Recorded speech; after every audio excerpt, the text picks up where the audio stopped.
Hello everyone, my name is Yashwant Singh and today we'll talk about radius and ulna. The radius and ulna are bones of the forearm of the upper limb.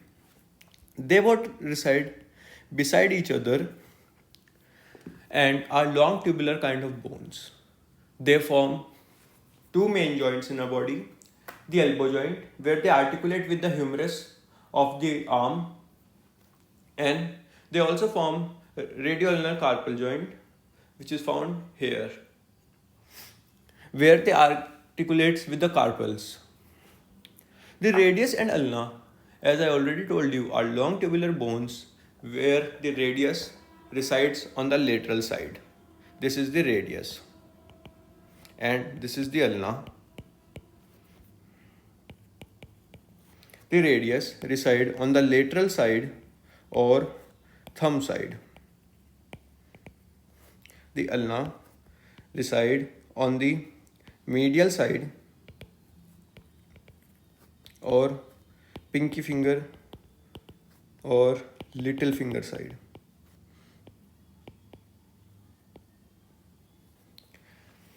You can see this end of the ulna have various grooves and crevices which help it to articulate with trochleus of the humerus. Now we will learn about them one by one. As discussed earlier, the radius is a long tubular bone and have three main parts: the proximal epiphysis, which is this, the distal epiphysis, which is this, and the shaft. The shaft is a middle long portion and also be known as the body of the radius. The radius lies laterally or on the side of the thumb. Here we can see the anterior view of the radius.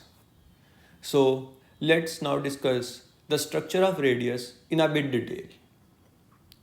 The radius consists of following main structures: the head of the radius, which is part of the proximal epiphysis, and it consists of articular circumference and articular facet which help in the articulation of radius with the humerus.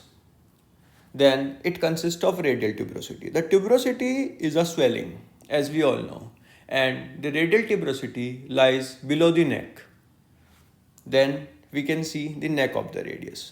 The neck of the radius is a constricted part which lies between the radial tuberosity and the head of the radius. Then this border is the interosseous border. Interosseous means between two osses. Osses means bones. So it is a border between radius and ulna. Now, on the shaft of the radius, the main structure is nutrient foramen. Now we will come to the distal epiphysis. The distal epiphysis consists of following main structures: the carpal articulation surface, where the radius articulates with the carpals. Then comes the radial stelloid process. The radial stelloid process lies on the lateral border of the distal epiphysis. Then we can also have the ulnar notch, which is shown here on the posterior view of the radius. Ulnar notch lies on the medial border of the distal epiphysis of the radius. So, to determine the correct anatomical position, as we have already discussed, the correct anatomical position is one of the most favorite questions of the professors during the viva. As we have already discussed, the correct anatomical position is one of the favorite questions of the professors during the viva. It is being fairly asked and contains a lot of weightage for your marks. So, to answer this question, what we got to do is, first we have to find the anterior and the posterior side of the radius. The anterior side and the posterior side can be distinguished using the following features. First, we should concentrate on the medial border. The medial border or interosseous border is fairly sharp, as seen here. As you can see, it is fairly sharp and it will tell you the medial side of the radius. Now you got to find the anterior and the posterior side. The posterior side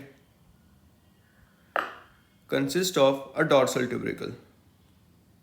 So you have to search for the dorsal tubercle,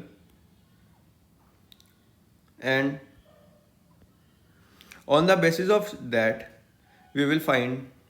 So here we got our dorsal tubercle. It should lie posteriorly.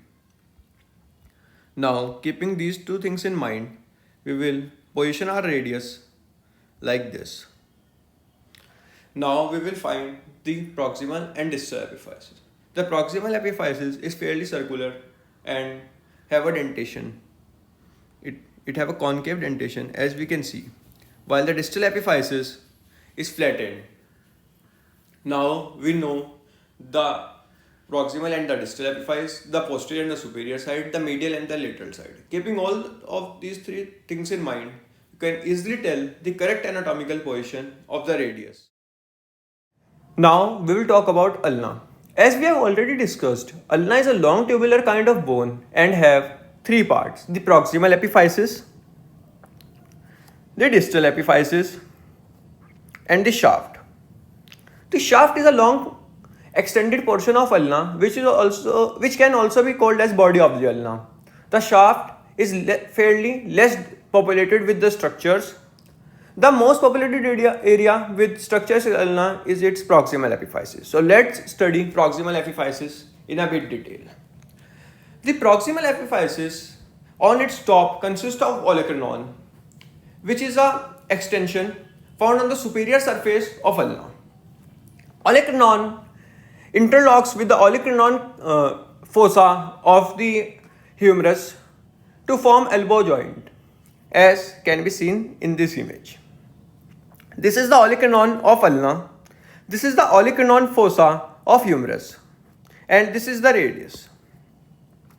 As we can see, this interlocks with the olecranon fossa to form the elbow joint. It also contains coronoid process, which resides on the anterior surface below the olecranon. It consists of trochlear notch. The trochlear notch is found between coronoid process and olecranon and is the portion through which ulna connects with trochlea of the humerus in the elbow joint. There is also a radial notch. It is a facet through which ulna articulates with the radius. Ulna on its proximal side articulates with humerus and on its distal side articulates with the carpals. On the carpal articulation side, we can find the head of the ulna. This is a quite important point to remember, as in many bones, head is found on the proximal side, but in ulna it is found on the distal side. It also consists of styloid process of ulna, which reside medially. The thing about styloid process is, in radius, the styloid process lies laterally, and in ulna it lies medially. Ulna is a medial bone and radius is a lateral bone. So styloid process of both the bones lies opposite to each other. This point should be considered, as it is very important to find the correct anatomical position.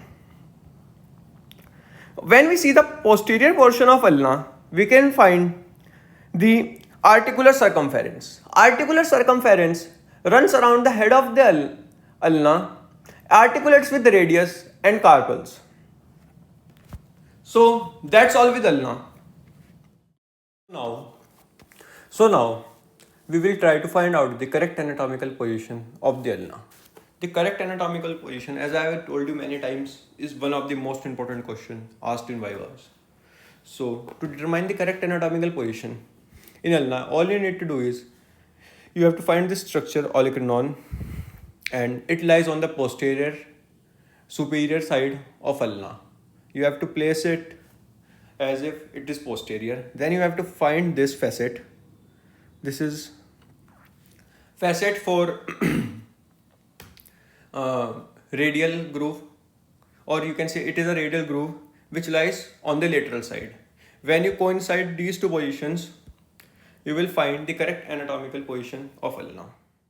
So that's all for today, guys. Don't forget to subscribe and leave a like.